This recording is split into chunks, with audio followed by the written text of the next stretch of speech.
Wrap them around my finger just like that. Just like you be wrapping these men around your finger. Hello.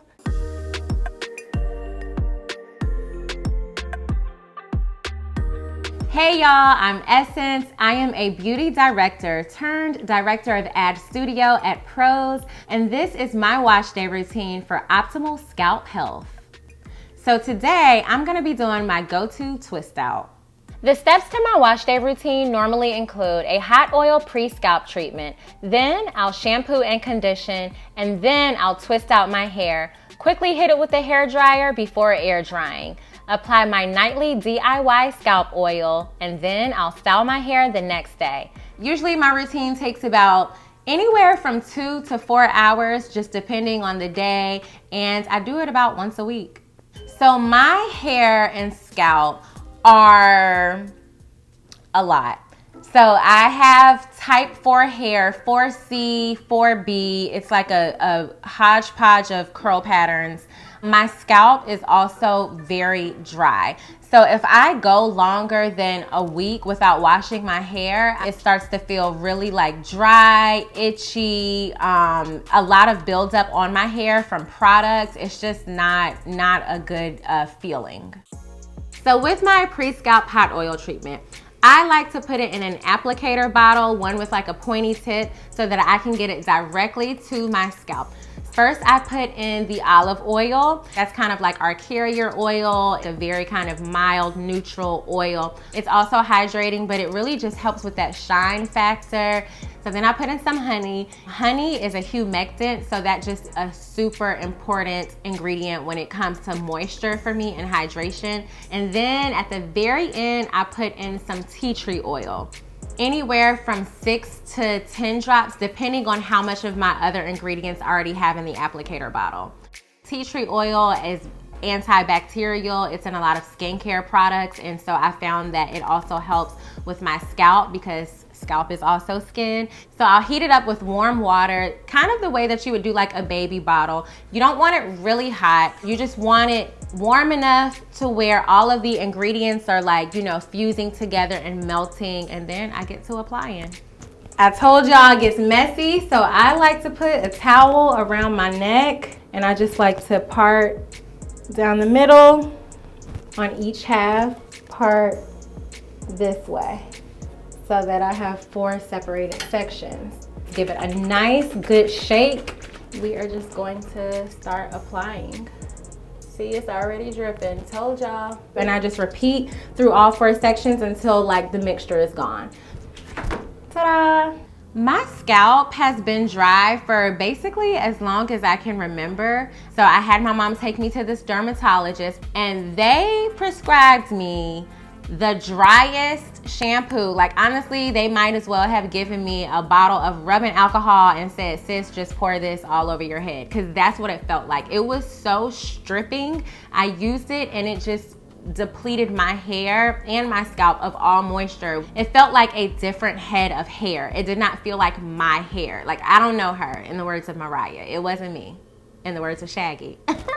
I think that experience was one of my first where I really understood all the more the very critical value of Black doctors who just get it and who have a more vested interest into Black health concerns. Prior to using this treatment, my scalp was so sad, and I really wasn't doing anything other than like my standard wash day routines to take care of it. So like that first day or first 2 days, it would be pretty fine, but then by the 3rd day, I would still start noticing like flaking again or dryness. But with this treatment, I noticed that it would carry me through the entire wash weeks. I let this treatment sit on my hair for at least 1 hour, but sometimes I let it sit on for 4 hours. Honestly, it just depends on the day and where the spirit leads me. So as this is sitting on my hair, I have a little bit of downtime, right? I might watch TV, like I might watch a series, anything that's like lighthearted and upbeat. All right, it's been about an hour, so I am about to go shampoo this out of my hair. I like to get my hair wet first because when it's wet, it's just easier for me to work with. So I take out my hair ties, I get it really nice and drenched all over, and then I resection it into very loose sections.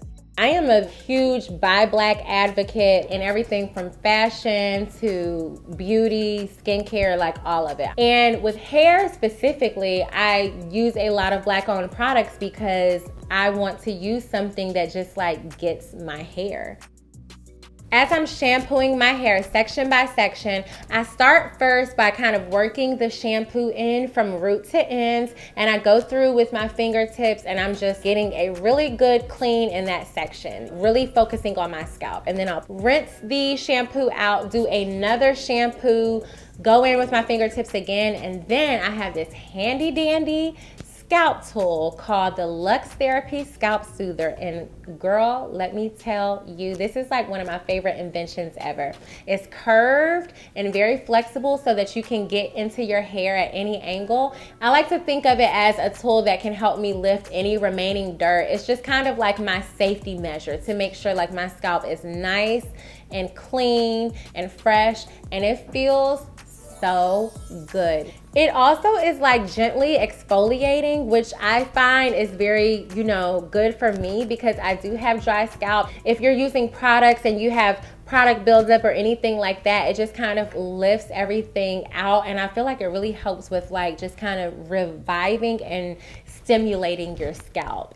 Going natural was not really my decision. It was my oldest sister's. My mom, for as long as I can remember, would like send me to my sister's room for her to do my hairs, and she actually opened her own salon. One day I'm at the salon, she's doing my hair, and she's like, I'm just not relaxing it anymore. And you can't really argue when the person doing your hair is doing your hair for free. So I was like, okay girl, like as long as it still be cute, that's fine.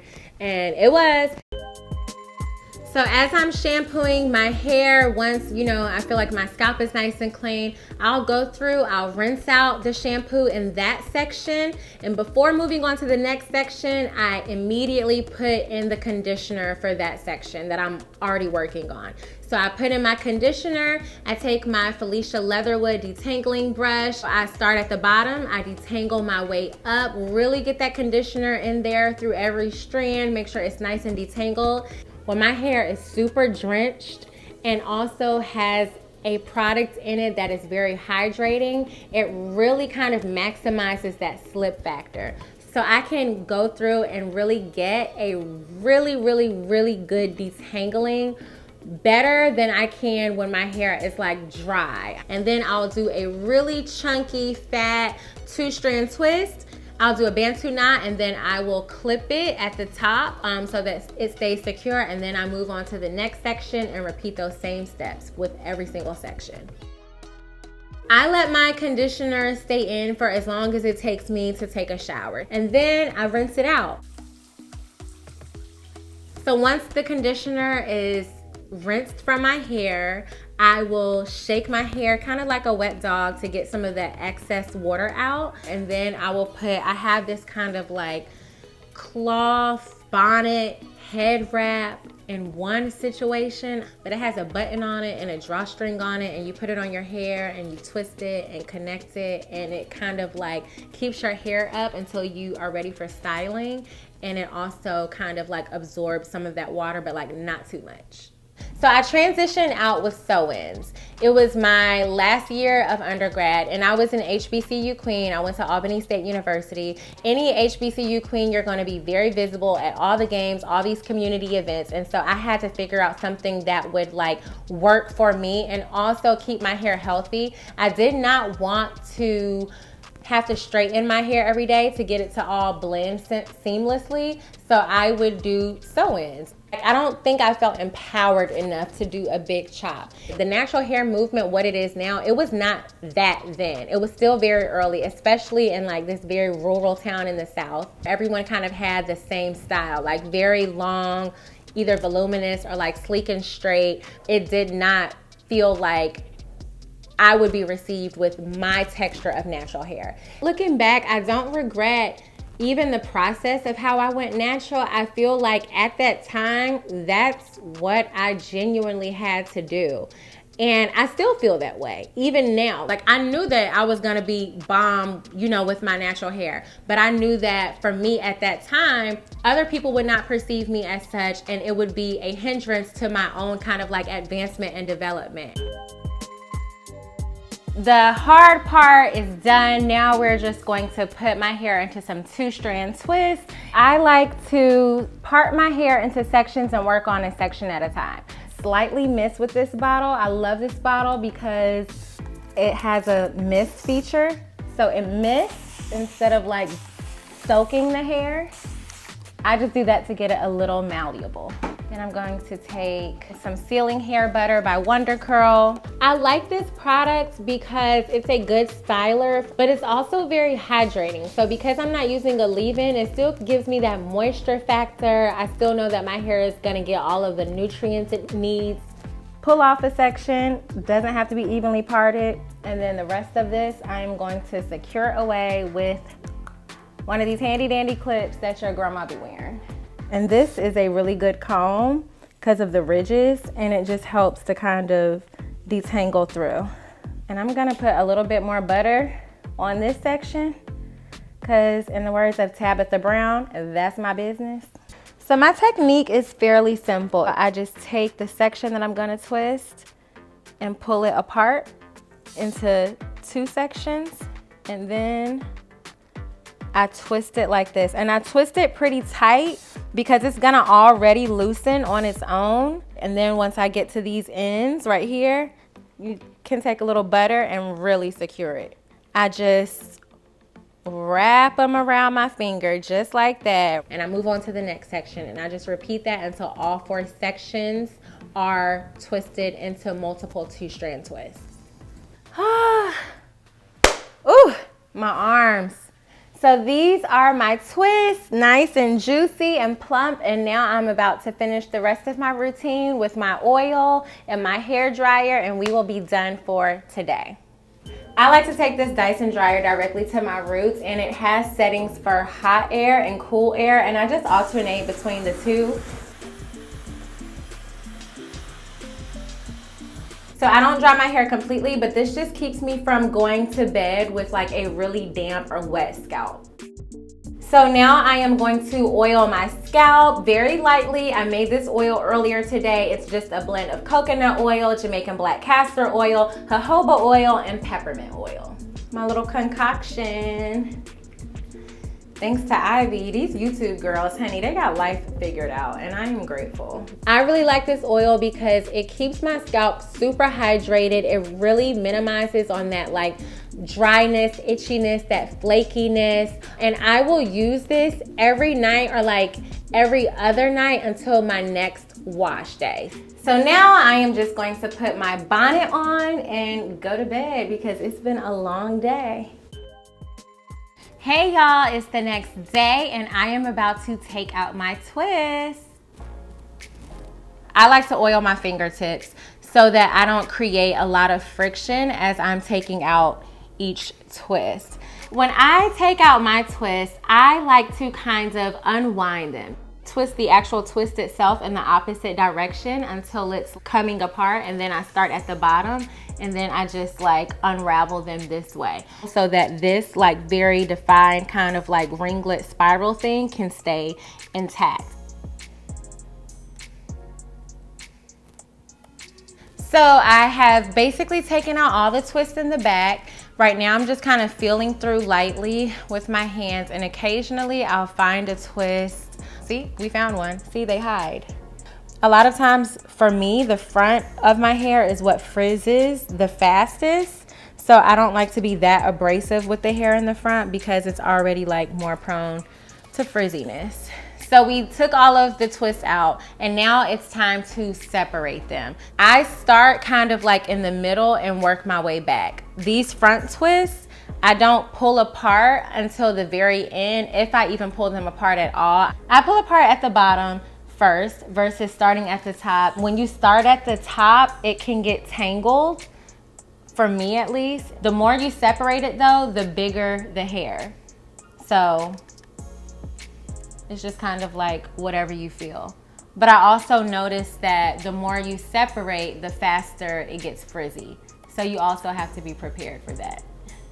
As I'm twisting, I try not to get the roots too tight. So as you can see, like a lot of my roots look like super full, not very defined, a little frizzy, and that's all gonna help with volume in the end. I feel like nobody, like no other group of women gets judged for their hair to the extent that Black women do. Just growing up in a very Southern culture, as a Black woman, there was still this unspoken narrative, and sometimes spoken, of like what my hair should look like. So at that time it was like my hair should be long and it should be straight and it should be full, and I believe that. And so I think, you know, coming into this moment as an adult where I was just like, actually I'm just gonna do whatever the hell it is I want to do with my hair, and that's kind of like a really powerful place to be, and it's a really empowering place to be, to just kind of like take control of that. My hair is untwisted, and now I'm going to pick the roots just to give it a little bit more volume. So I don't pull all the way down. That's going to disrupt all this hard work we just did. I literally just take the pick, and this is a double pick, like double pronged, and I literally just pull like that. I don't take it all the way through. If it's your first time ever doing a twist out, it's probably 9.73 times out of 10 gonna come out trash, girl. And that's okay. It's just part of being natural and doing a twist out. Consider it like a rite of passage. Your first twist out is not gonna come out great. It takes some time, but the more you do it, you figure it out.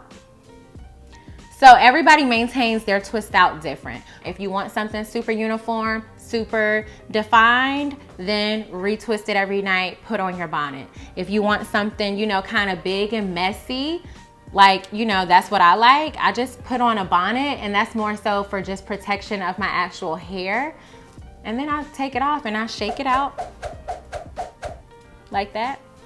And I really just be going about my business. And she's done.